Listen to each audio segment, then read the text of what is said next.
Este tema pues de los modelos de regresión con datos panel es muy interesante. Y lo primero a tener en cuenta son modelos de regresión con datos transversales. Primero, ¿qué son datos transversales? Entonces, hagan de cuenta que son como estos datos que ustedes ven acá, por ejemplo. La edad de Juan Manuel Galindo, de Pedro Villada, María Castañeda. Es como si nosotros tuviéramos, por ejemplo, la edad de cada uno de ustedes. Esto sería un dato de corte transversal, pero también pudiera tomar la medida de la estatura. Esto es un dato de corte transversal. Miren, es para cada uno de los individuos tengo la estatura y además tengo en dónde viven, en el distrito Jesús María, Pueblo Libre, La Molina, Surco, etcétera, etcétera, etcétera. Y es algo así como una foto en un momento del tiempo. Eso es el dato transversal. Así como ustedes ven, por ejemplo, aquí el mapita de Colombia. Noten ustedes que aquí en el mapita de Colombia es una foto. Y es como si uno tomara, por ejemplo, el PIB de los departamentos de Colombia en un tiempo, ¿no? En un tiempo es, por ejemplo, tomemos el PIB de los departamentos, sí, de los departamentos, ¿no? De Colombia en el 2020. Fíjense ustedes que esto es una foto. El 2020 es una foto, no es 2019 ni 2021, no, es 2020. Ecuaciones, sí, claro, mírenlas. Por ejemplo, esta es la ecuación que de Mincer, es la ecuación que hemos venido trabajando, donde los individuos aquí se indexan por la I. Este I es como si fuera cada uno de estos que están acá. Entonces, Juan, Pedro, María, esto es I. I1, I igual a 1, I igual a 2 y así sucesivamente. ¿Ya? En el caso del PIB, lo mismo, miren, es otra ecuación y tendríamos el logaritmo natural del PIB a partir de unos índices. Esto que está acá son índices. El índice, por ejemplo, de capital humano, el índice de las TIC, el índice de la innovación. Esta ecuación yo la traigo acá porque es la que nosotros vamos a estar usando durante toda la clase de datos panel. Solo que en este momento se las presento a ustedes desde el punto de vista de los datos de corte transversal. Ahora pensemos en los datos de corte temporal. Pensemos en esta variable, en el PIB, ¿ya? Producto Interno Bruto. Pensemos en los departamentos que teníamos acá arriba, por ejemplo, ¿sí? Fíjense en ustedes que un departamento de estos, no sé, cualquiera, puede ser Nariño. Este departamento, él tiene el PIB para un año, ¿cierto? Por ejemplo, para el año 2020, como lo acabamos de ver. Pero sucede que ese PIB de Nariño que viene aquí abajo, digamos, sería del 2016.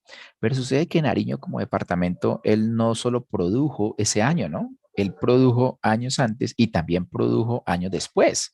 O sea que tendríamos el dato de Nariño, del PIB de Nariño para el 2015, para el 2014 y así sucesivamente, miren, hasta para, en este caso, en la base de datos, hasta el 2004. Lo cual quiere decir que podemos consolidar también la base de datos de Nariño del PIB a través del tiempo. Por ejemplo, en esta base de datos, desde el 2004 hasta el 2016, ¿ya? Esto es una serie de tiempo. Estos son datos temporales. Ahora, ¿cómo escribimos una ecuación econométrica para explicar el Producto Interno Bruto en el tiempo? Así como la que ustedes ven acá abajo. Sería, por ejemplo, acá el logaritmo natural del PIB, que depende del capital humano, de las TIC y de la innovación, como lo vimos hace un momento en la ecuación anterior. Pero a diferencia de la ecuación anterior, noten ustedes que en esta ya no tenemos la I, el subíndice I, porque no es una foto en un momento del tiempo, ¿ya? Sino que es una secuencia de fotos de un solo individuo, o sea, T. Por lo tanto, entonces podríamos escribir la ecuación de esta manera. Logaritmo natural del PIB que depende en T de los niveles de capital humano en el 2004 y ahí en adelante, ya en T, de las tecnologías de la información y de la innovación en el tiempo. ¿De acuerdo? Y el error o los residuales también se escriben como sub T. ¿Podría uno tener la combinación de ambas? Sí, claro. Pensemos en Nariño, en el Cauca, en el Valle.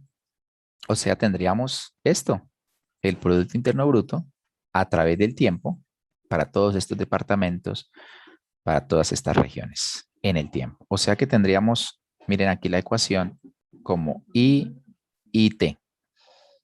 Una pregunta interesante es ¿por qué utilizamos logaritmo, no? O sea, ¿por qué estoy escribiendo en este momento el logaritmo? No tiene que ver necesariamente con datos panel, pero como es la ecuación que vamos a seguir usando, yo creo que vale la pena en este momento escribirla, describirla y mencionarla. Y es, em, me interesa explicarles a ustedes este tema de forma práctica, teniendo en cuenta lo siguiente: ¿qué factores económicos explican el crecimiento económico de las regiones en Colombia?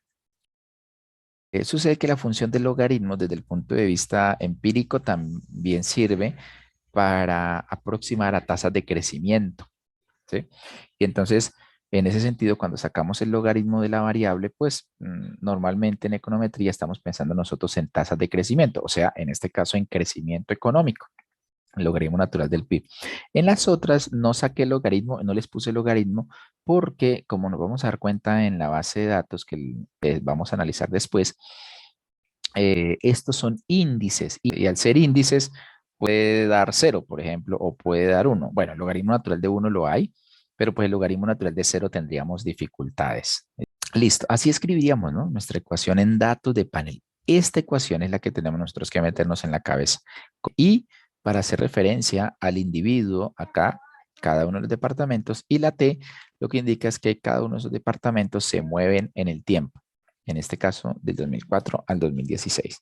Ahora, esta parte, noten ustedes que son los residuales, ¿cierto?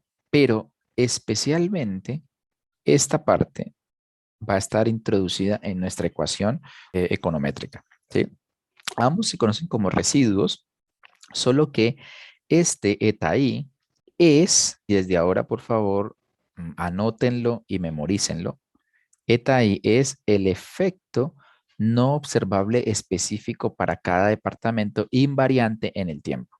Y mu sub it es el error estocástico, que tiene unas propiedades, que se distribuye y id no autocorrelacionado, pero además se distribuye de forma con varianza constante, es decir, es homocedástico, o sea, no autocorrelacionado y homocedástico.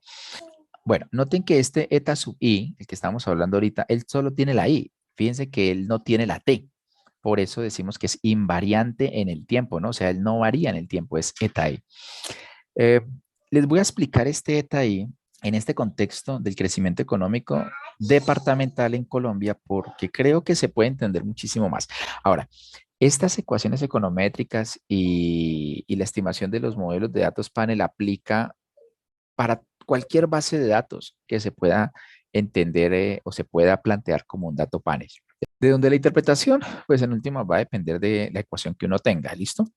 Pero pues de fondo, la lógica es la misma, ¿listo? Bueno, ¿qué es eta i? Es un efecto no observable, que no la podemos medir o que no está medida, o sea, de pronto, de repente la pudiéramos medir, pero pues que en la base de datos que hemos consolidado no está ahí, pero que en la realidad esa variable sí afecta. Y además es una variable que se mantiene constante en el tiempo. En este contexto de nuestra ecuación que estamos nosotros aquí escribiendo, ¿cómo podríamos interpretarla? De la siguiente forma. Quiero que por favor piensen en el Valle del Cauca. ¿Saben cómo se llama la gobernadora del Valle del Cauca? Clara Luz Roldán, ¿cierto? Aunque aquí no dice Bogotá, ¿cierto? Pero digamos que por aquí estaría Bogotá. ¿Quién es la alcaldesa de Bogotá? Claudia López. Listo. Pensemos nosotros que efectivamente estamos explicando, perdón, el crecimiento económico de las regiones en Colombia. ¿Listo? Ese es nuestro interés, explicar ese crecimiento económico. Siendo ese nuestro interés, pues lo que uno quiere en una ecuación econométrica es poder tener las variables que expliquen el crecimiento económico. Y uno diría, el capital humano explica el crecimiento económico, entonces uno busca en la literatura, o cierto, uno vaya a hacer el ejercicio en español, en inglés, y sí, se da cuenta que el capital humano explica el crecimiento económico. Bueno, las tecnologías de la información explican el crecimiento económico. Sí, se ha demostrado teórica y empíricamente que las tecnologías de la información, como por ejemplo el ancho de banda del Internet, computadores, teléfonos, red 4G, 5G, bueno, todo eso explica el crecimiento económico. Sí, se ha demostrado. Entonces, ahí debe estar en nuestra ecuación para no pecar por variable omitida. O sea, tiene que estar ahí. ¿La innovación explica el crecimiento económico? Sí, también. Uno va y busca, ¿cierto? Y se logra demostrar de que efectivamente la innovación explica el crecimiento económico. Por ahora podríamos tener estas tres variables. ¿Hay más variables? Sí, seguramente las instituciones, la infraestructura, la logística, etcétera, etcétera, ¿cierto? Por ahora dejemos esas tres. Quiero llegar a este punto. Sucede que también, por ejemplo, el crecimiento económico puede estar explicado por factores que nosotros no vemos. Ejemplo, puede estar explicado por el gobernador o la gobernadora o el líder o la persona que dirige una región. La forma como se gobierna también tiene impacto en el crecimiento económico. Y yo podría decirlo de esta manera, el carácter del gobernante tiene impacto en el crecimiento económico de la región. Pero además, noten otra cosa. En las bases de datos no los tenemos. O sea, uno puede medirlo, ¿no? Uno pudiera hacer una encuesta. Pero si uno está bien de buena, ¿será que cuenta a Clara Luz Roldán respondiéndole a uno una encuesta? No, ella lo manda uno al asistente o al de confianza. O sea, tendría que ser uno el primo consentido de ella o el sobrino consentido para que le responda una encuesta sobre su carácter, ¿de acuerdo? Y eso no lo van a publicar. O sea que esa variable existe, está ahí, pero ¿dónde no la vemos? Por eso es no observable. ¿Dónde no la vemos? En la base de datos para hacer un modelo econométrico. O sea que esa variable es, ojo, es una variable importante porque tiene efectos en el crecimiento económico. Uno. Dos, es una variable que es no observable. ¿Ya? Tres, es una variable que es específica para cada individuo. Por ejemplo, para cada departamento. ¿Por qué? Porque cada departamento tiene su propio gobernante, o sea que es específica para cada gobernante. Tres. Y número cuatro, y de las cosas más importantes, es que es invariante. O sea, el carácter de un gobernador no va a cambiar en el tiempo. Tenemos cuatro temas interesantes y resaltar de este ETAI. Uno, influye en el PIB. Dos, no es observable, o sea, no está en una base de datos. Tres, aplica de forma independiente para cada individuo. Y cuatro, es invariante en el tiempo. Bueno, esto caracteriza una ecuación por datos de panel. Y dependiendo de cómo se comporte respecto a sus variables independientes, o sea, cómo sea su relación, asimismo vamos a aplicar los métodos de estimación econométrica. Ventajas de los datos panel. Debido a que los datos de panel se refieren a individuos en el tiempo, lo más seguro es la presencia de heterogeneidad debido a la naturaleza transversal. Las técnicas de estimación de datos panel tienen en cuenta de manera explícita tal heterogeneidad al permitir la existencia de variables específicas por individuo, como por ejemplo eta e. Dos, al combinar datos de corte transversal con serie de tiempo, los datos panel proporcionan mayor cantidad de datos. Esto es muy bueno. Más variabilidad, muy bueno. Menos colinealidad, excelente. Más grado de libertad, excelente. Mayor eficiencia. ¿Ya? Um, Fíjense en que cuando uno tiene datos panel, miren acá algo. ¿Cuántos años tenemos? Por ejemplo, si tuviéramos datos anuales para un solo departamento, tendríamos del 2004 al 2016, más o menos son unos 12 años, 12, 13 años, ¿cierto? Quiere decir que si ustedes hacen un modelo econométrico solo para un departamento, no sé, para Valle del Cauca, solo para un departamento, apenas tendrían 13 datos, como mucho. Y con 13 datos no hacen absolutamente nada. Hágalo para todos los departamentos. Y entonces ahora multiplique 13 por, digamos que de los 32 departamentos en Colombia, por lo menos 20 de ellos tengan los datos completos. Bueno, ¿cuánto le da esto? 260 datos.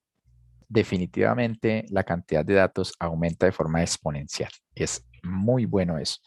Más variabilidad, claro que sí, ayuda a la eficiencia y más grados de libertad. Bueno, noten ahí una gran ventaja de los datos de panel.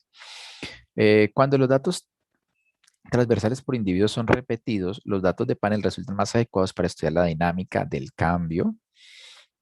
Los datos de panel detectan y miden mejor los efectos que no se observan en datos puramente de corte transversal o series de tiempo. Y los datos panel permiten estudiar modelos de comportamiento más complejos, como por ejemplo modelos dinámicos. Los datos de panel se denominan panel balanceado. Se dice que un panel es balanceado si cada sujeto, empresa, individuos, etcétera, tiene el mismo número de observaciones, ¿ya? Por ejemplo, si pensáramos aquí en los 13 departamentos, perdón, en los 13 años, que estarían los datos completos para los 20 departamentos, ¿sí? O sea, tendríamos un panel balanceado, 260 datos completos. Si cada entidad o cada empresa, individuo, tiene un número diferente de observaciones, se dice que es un panel desbalanceado. Para esto, también hay otra técnica, ¿no? Para poder estimar el modelo econométrico. Para esta, también, ¿listo? Hablamos de un panel corto cuando el número de sujetos de corte transversal, n, es mayor que el número de periodos. Por ejemplo, este sería un panel corto porque este tiene 20 individuos por 13 periodos. O sea, 20 individuos es mayor a 13, sería un panel corto. Y un panel largo es al contrario, ¿no? Cuando el número de periodos es mayor que el número de individuos. Nosotros vamos a estar concentrados en esta parte, en métodos para panel balanceado. Y vamos a ver tres métodos para estimar el panel balanceado. Entonces está el método de MCO, que es el mismo que nosotros hemos aprendido ya desde hace un tiempo, método que se conoce como el método de MCO agrupados o pool. Está el modelo de efectos fijos, que lo vamos a ver, y el modelo de efectos aleatorios.